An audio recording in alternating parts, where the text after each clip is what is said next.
नमस्कार, मी निरंजन. देवेंद्र फडणवीसनी काल एका चौकशीचे आदेश दिलेत.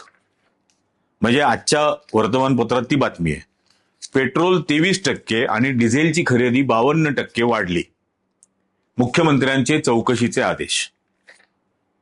त्याच्यात खालती आहे, महाराष्ट्र पेट्रोल डीलर असोसिएशनचे अध्यक्ष अमित गुप्ता यांनी असं सांगितलंय की घाऊक खरेदी करणारे जे आहेत पेट्रोल आणि डिझेलची, त्याच्यामध्ये एसटी महामंडळ, रेल्वे, खाजगी वीज निर्मितीचे प्लांट्स आणि मोठे कारखाने यांनी घाऊक खरेदीसाठी आता ऑइल डेपोच्या व्यतिरिक्त पेट्रोल पंपांकडे ते यायला लागलेत खरेदी करण्यासाठी.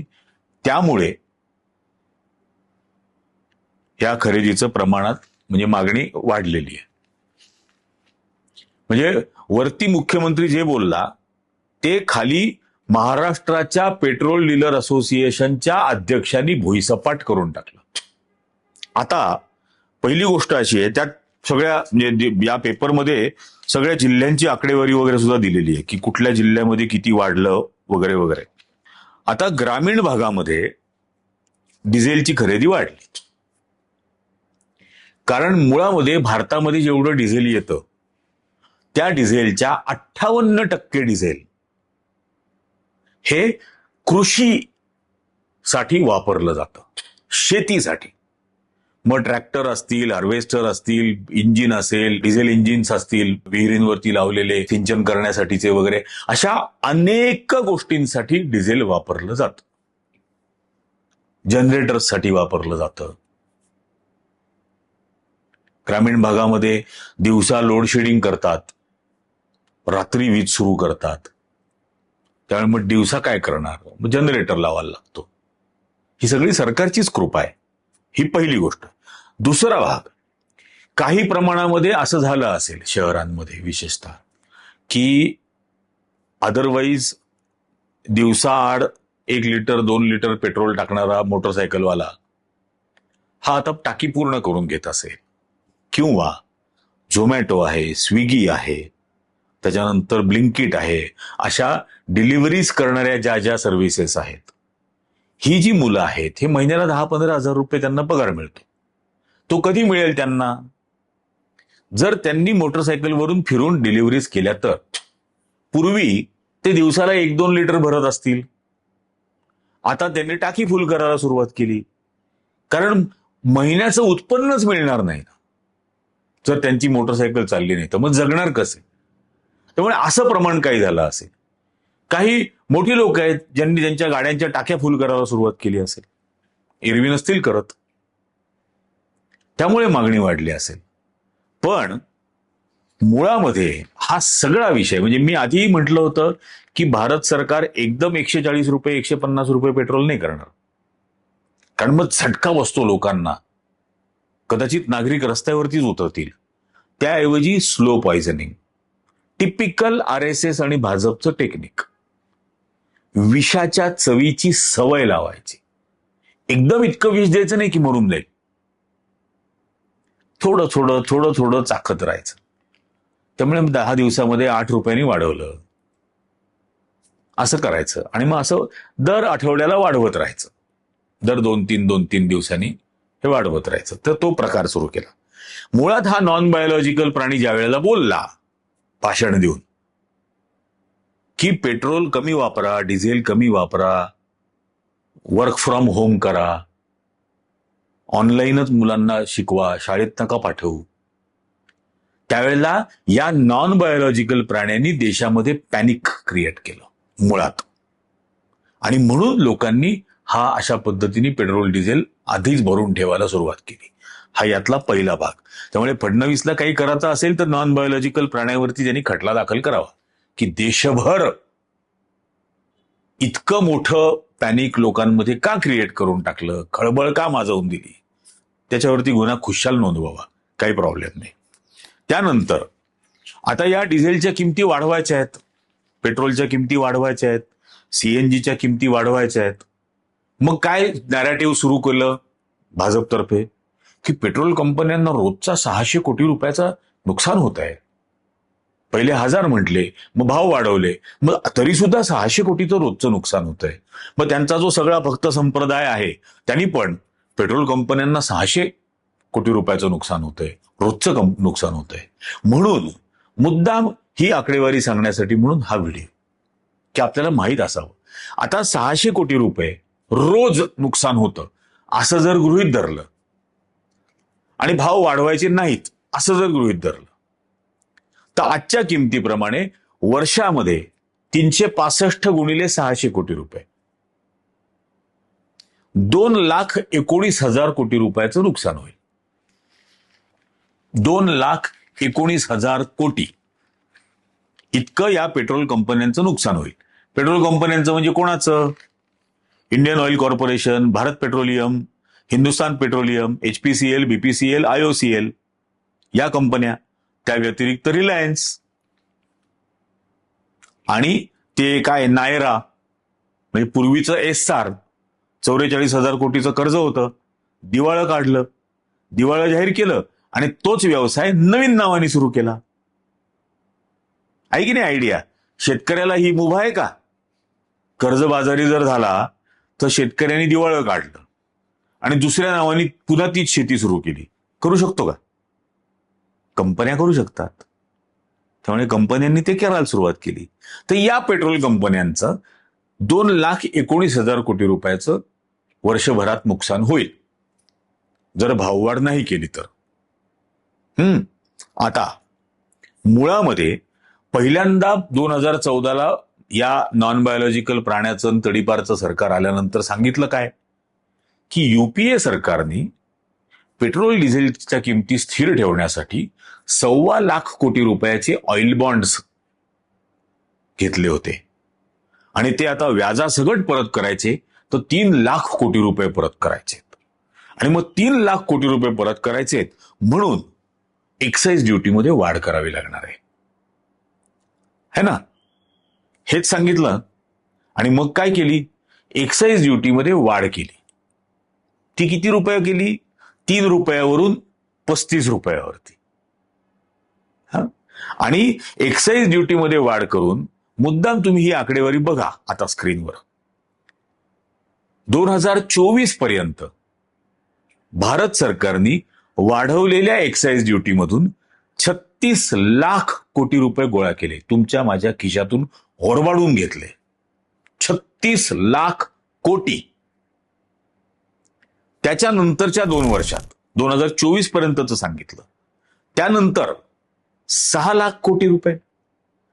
त्यानंतरची एका वर्षाची आकडेवारी अजून दिलेलीच नाहीये, पण 43 लाख कोटी रुपये भारत सरकारने हे तुमच्या माझ्या खिशातून ओरबाडून घेतले.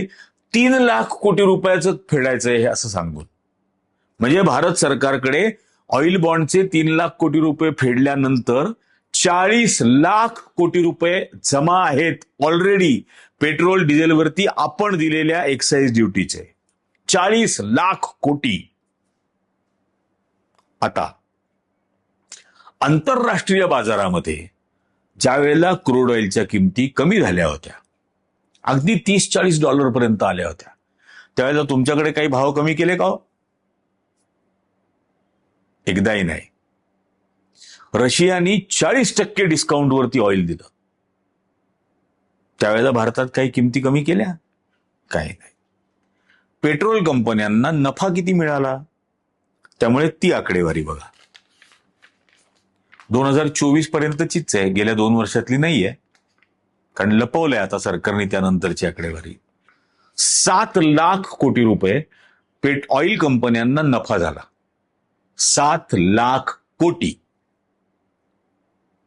हा तुमच्या माझ्या खिशातून ओरबाडून घेतला. वास्तविक ऑइल ज्या आपल्याला सांगतात काय, आंतरराष्ट्रीय बाजारातल्या किमती वाढल्या की पेट्रोल कंपन्यांना वाढवावं लागतं, त्याच्यावर अवलंबून आहे. मग आंतरराष्ट्रीय बाजारामध्ये ज्या वेळेला पेट्रोलच्या किमती कमी झाल्या, $30-40 पर्यंत झाल्या क्रूड ऑइलच्या किमती, तेव्हा त्याचा बेनिफिट भारतात का नाही दिला भारतातल्या ग्राहकांना? त्यावेळेला मात्र तो राक्षसी नफा मिळवत राहिले ना. त्यामुळे 7 लाख कोटी ऑइल कंपन्यांनी मिळवले, शासकीय ऑइल कंपन्या, IOCL, BPCL, HPCL. याच्या व्यतिरिक्त रिलायन्स आणि नायरा. रिलायन्स अँड नायरानी फक्त रशियाकडून, म्हणजे अदरवाईज मी भारतातलं म्हणतच नाहीये, रशियाकडून जे क्रूड ऑइल आणलं स्वस्तामध्ये, त्यातून रिलायन्स आणि नायराला किती रुपयाचा नफा झाला? $16 बिलियन. $16 बिलियन म्हणजे जवळजवळ 1,60,000 कोटी रुपये.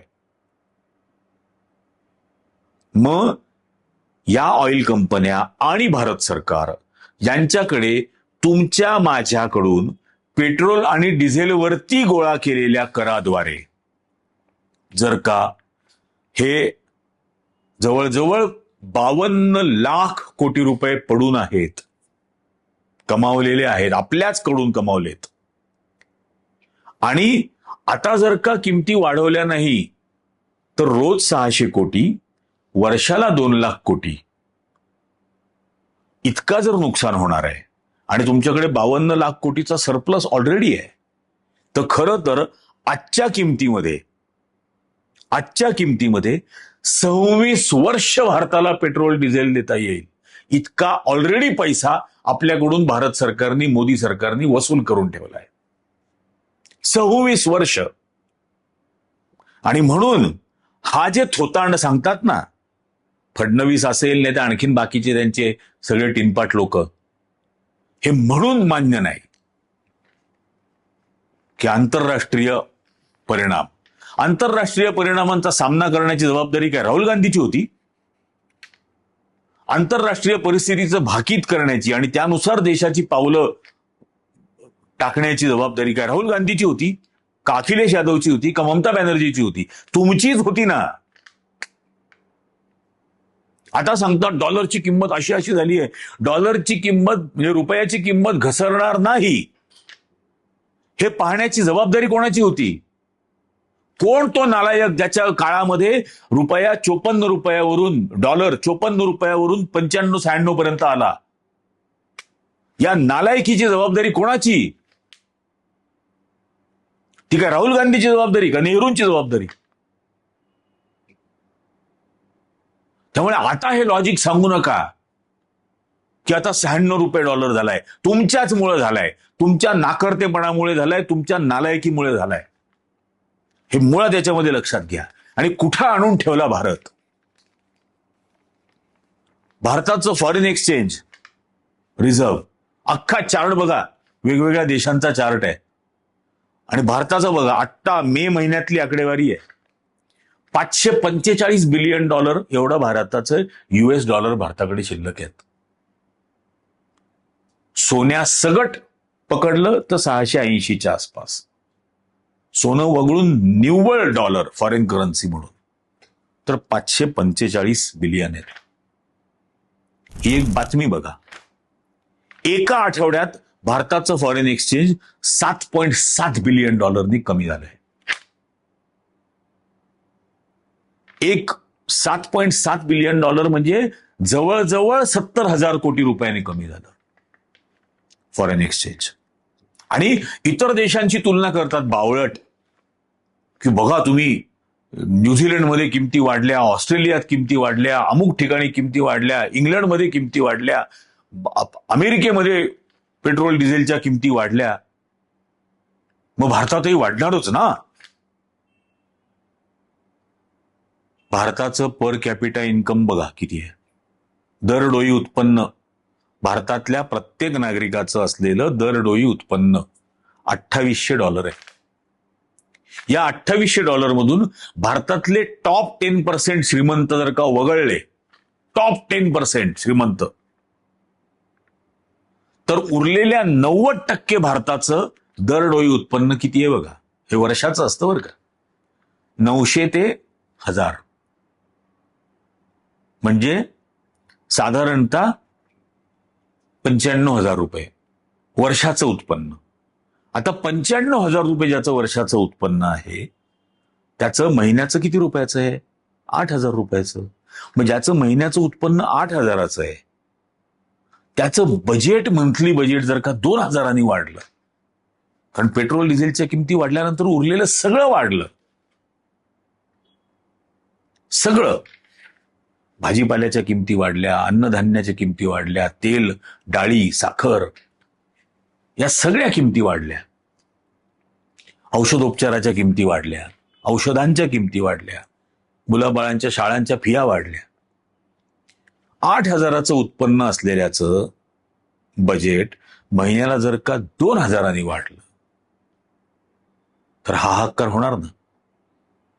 दुसऱ्या बाजूला अमेरिकेचं दरडोई उत्पन्न किती आहे बघा. अमेरिकेचं दरडोई उत्पन्न आहे $90-95,000. $90-95,000. याचा अर्थ कळतो? समजा $1,00,000 धरा. याचा अर्थ त्याचं साधारणतः 95 लाख रुपये इतकं वर्षाचं उत्पन्न आहे. आता 95 लाख ज्याचं वर्षाचं उत्पन्न आहे, त्याच्या पेट्रोल डिझेलची किंमत $1-2-3 वाढली तर त्याला काय नाही फरक पडत. आणि भारतामध्ये हाहाकार होतो. बरं, यासाठी भारताने खरं तर स्ट्रॅटेजिक ऑइल रिझर्व्ह ठेवायला पाहिजे ना, की देशाला एक वर्षभर पुरेल इतकं क्रूड ऑइलचा साठा करायला हवा होता. भारताकडे क्रूड ऑइलचा साठा किती आहे? हाही एक चार्ट बघा. भारताकडे 21 बिलियन बॅरल इतका भारताचा क्रूड ऑइलचा साठा आहे. चीनकडे किती आहे बघा. एरवी यांना सारखं चीन चीन करायचं असतं म्हणून मी मुद्दाम चीन दाखवतो. आणि लोकसंख्या जवळजवळ सेम आहे आपली चीनची. चीनकडे क्रूड ऑइल रिझर्व्ह आहे 1,397 बिलियन बॅरल आणि भारताकडे 21.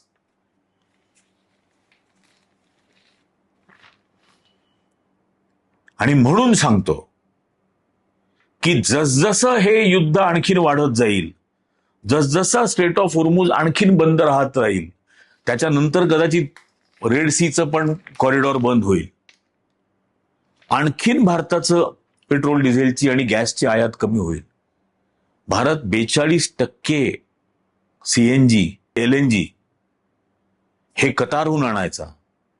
त्या कतारमधले लिक्विड LNGचे सगळे प्लांट हे उद्ध्वस्त झालेत. त्यामुळे आता LNG साठी तर नवीन सप्लायर शोधणं आहे. या LNGचा एक टँकर आत्ता सिंगापूरपर्यंत होता, जो गुजरातला येणार होता. अमेरिकेने दम दिला, भारताने रशियाचं गॅस घ्यायला नकारच देऊन टाकलं. फाटली, 56 इंच फाटली.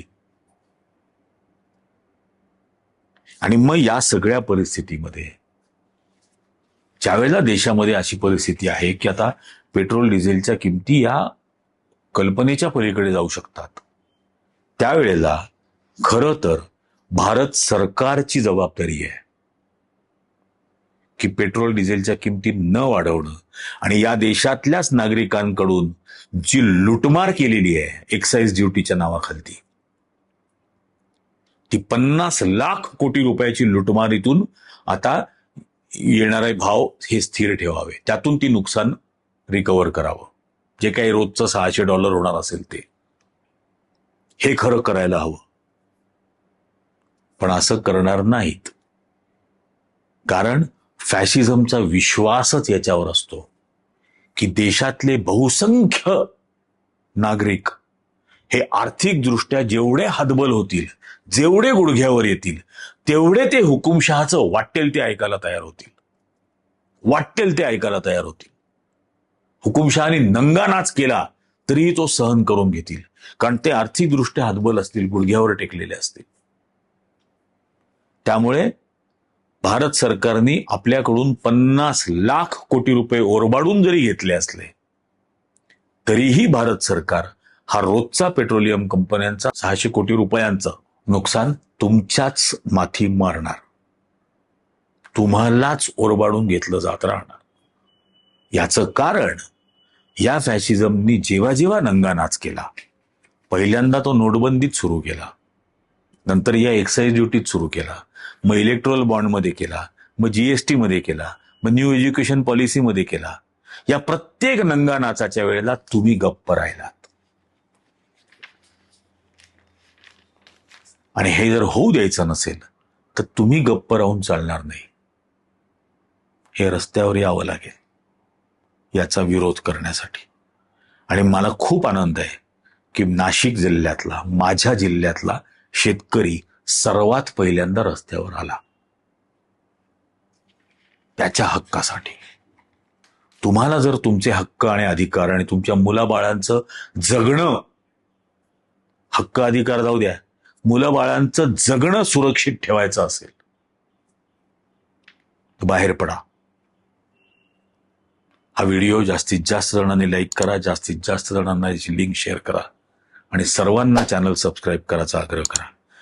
तुमची साथ असेल तरच प्रत्येक सत्य सांगू आणि प्रत्येक सैतानाला शर्मिंदा करू. आत्ताच्या भागात इतकंच. धन्यवाद.